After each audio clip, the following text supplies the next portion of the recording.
Hey everyone, how are you? So good to have you here with me. Today I decided to do a painting based on some family photographs. I do this quite often because they're a great source of people shots, and a lot of them have some really good compositions. Of course, a ton of them are people just staring at the camera, which I know a lot of you can probably relate to, but I'll show you what this one looks like. It's a picture of my cousins standing in front of my uncle's old house in Toronto. And it's a house that was on Montrose, just off of College. And it was a great house. I have really good memories of it. We used to go there for Christmas every year and other times too, but I have particularly fond memories of it during Christmas time. This photograph was not taken at Christmas. I don't know exactly when it was taken, but it was outside, and it's a couple of my cousins in front of the house and an aunt and other relatives just behind them in the doorway. I decided to focus on just a couple of my cousins, as you'll see in the photo, which I'm going to show you now.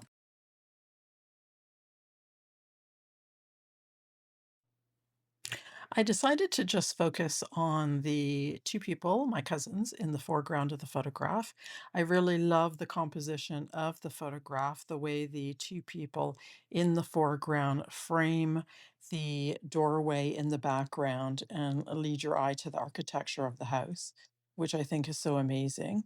But I decided to leave out the people in the background because I think that they distract attention from the way that the foreground looks and the composition. I also decided to put the people in the foreground in this beautiful pinky red color, and I decided to do the background in a green color, a complementary color, so that again, the focus would be on these characters in the foreground. And I also wanted to do this photograph because I'm working really hard on human figures and getting them not so that they look like realistic paintings. I'm not going for hyper realism in my painting, but I am going for, a look of human figures so that they don't look just like big blotches and unrecognizable things. So that's a big part of what I'm trying to get right in my paintings. And I'm working here in my Talents Art Creation sketchbook. It's a large one. I got a bunch of them on sale. I can't remember where, but I got like four of them in a red color, which is nice and bright and cheery to have in my apartment. And so this is my human faces and figures sketchbook. And so I do all my work on human portrayals and portraits here, and I use a variety of mediums. And right now I'm working with gouache. I bought some gouache, and I think it's Holbein, but I will have to double check and get back to you. I will put a list of the materials I'm using in each of these videos below, so look for that if you're interested. But, I put it in a palette and dried it because I thought that that's how I would like using it and to take with me if I happen to go somewhere, although mostly I do my work at home. But I discovered that I really don't like using it dried like this, and so I'm basically trying to use up the paint in the palette by doing, some of this work, and it sort of dictates sometimes my colors that I'm using, and I have a lot of these orangey reds left and greens, so that's why I decided to do this color palette this way. So here I'm just working at getting the figures down and some of the shading as I'm going. I kind of work just, I don't have a real process. I sort of just try to get blocking done in terms of the characters in the foreground. And then you'll see in a little bit, I'm going to move into the background with the green colors. But right now, I'm just trying to get the outlines of the characters down. So, kind of using the envelope method loosely, very loosely. And if you don't know what that is, I'll likely get into that in a later video, but that's sort of getting the outside of the shape done so that you have, your basic shape in place, and then I do try to get some shading into place so that you can distinguish what this blob is and visualize it as a human being and not just splotches of abstract paint. I don't know if I'm really successful, so maybe you can leave me a comment and let me know, but I think as the or at least I hope, as the video progresses, you can see that that's what I'm attempting to do. I don't know if you can hear my cat squeaking in the background. That's Mouse, and she likes being a part of everything that's going on in the apartment. But I think she's maybe commenting and saying, "You're just making a mess." She's just giving me a side eye right now. Um, so yeah, so I'm just trying to get a sense of some of the shading. Yes, Mouse. Do you agree? That's her squeaking again.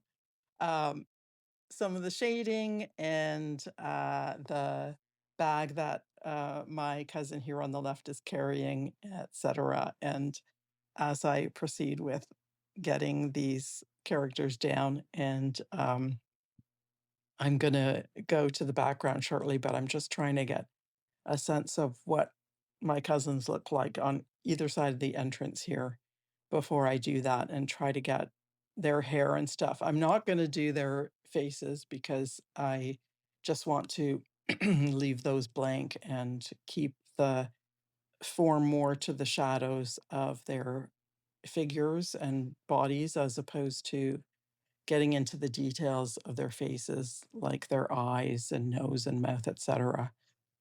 Because I don't want to get that detailed in this piece. I just want to stick to the larger um, features and not get so detailed. I do tend to, I don't know if you guys do this, but I can sometimes get really bogged down with details and to my detriment. It's not what I want to do. And sometimes my brain kinda takes me there unconsciously, and I sort of step back and think, "That's not what I wanted to do," so I really have to consciously say to myself, and I'm kind of you see me sort of doing it a little bit here, where I'm adding in a bit too much detail with the skirt, and I, go back and change that later on and try to blend that in a bit more, but, I definitely do not want to do that with the faces. So I'm really trying to be conscious of staying away from that area and just leaving it blank and just going, a bit with the hair and things and staying away from anything to do with facial features. So I hope that you can see how these are hopefully turning out to be a little more like people rather than just pink blobs. And I'm going to shortly speed things up so that you can just see how we get the house in the background and a little bit more throw these figures into relief against that green background. So I'm going to stop talking now and just let you have a look at how that develops.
I just wanted to pop in to mention here that sometimes when I'm working, I totally forget, I don't know if you do this too, but I totally forget that I have access to things like rulers and just other objects in my arsenal of plentiful art supplies that I could use to make straight lines as I'm painting.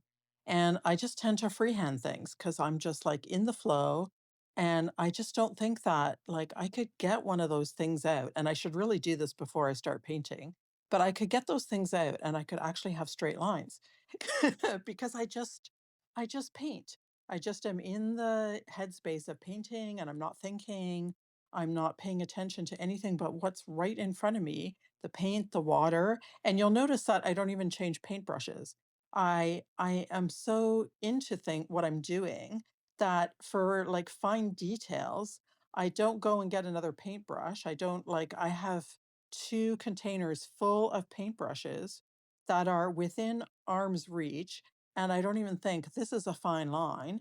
I should go and get another paintbrush that's thinner to make some of these fine lines. No, I just keep going because I'm so engrossed in what I'm doing that it doesn't even occur to me that, for a straight line, I could get something that enables me to make a straighter line or a thinner line. I could use another paintbrush. I just keep going and going and going because I'm so absorbed in what I'm doing that I just don't stop. I just keep going with the same paintbrush through this entire piece. And I don't know, do you guys do that too? Are you so caught up in what you're doing that you just like here, those little tiny lines, I just kept using the same paintbrush. Anyway, let me know, do you do the same thing? Do you just keep going? Do you just not stop to think? I could make this better if I just used some other materials to sharpen up these lines, to make them straighter, to make them like finer. And I know I can use the side of the paintbrush. It's a flat paintbrush, and I can do that. So here I am going and I'm, sharpening things up a little bit, the edges and things like that. But anyway, just let me know your thoughts. I'd be curious to hear.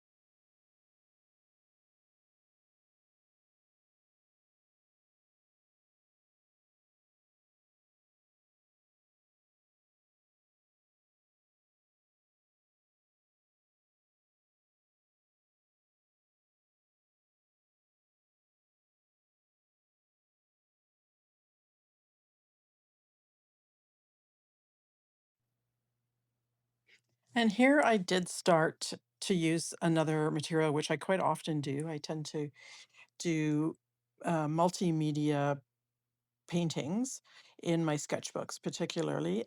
So I pulled over my one of my pots that I have. I have pots that are color coordinated, and they have pencil crayons, both regular pencil crayons and wet pencil crayons, and by that I mean pencil crayons that you can use with water.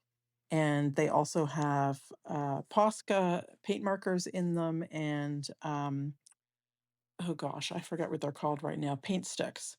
So I've got those in there, and I also have inks, acrylic and water-based inks on another tray. So those are all within reach. So here I decided that I was going to use my Posca markers to try to get some different detail within the figures, which I quite often do pull in different media in my sketchbooks, whether it's the pencil crayons, the Posca markers, whatever. So, yeah, I started doing that, and you'll soon discover, as I did, that my iPhone battery runs out. So you're not going to see me completely finish this painting, but I will show you the final results, which are coming And here's that final result, and I'm pretty pleased with it. As I said earlier, I could have done things to improve my straight lines, like they're kind of wonky, especially in the background. And I'm not sure that I would have added that mat underneath the door. I don't know if it looks the way I want it to, but I'm pretty pleased overall. Anyway, that's it for now, but if you've enjoyed this, please do like and subscribe, and I'll see you again next time. In the meantime, I'm off to read a book. Hope you have a great day.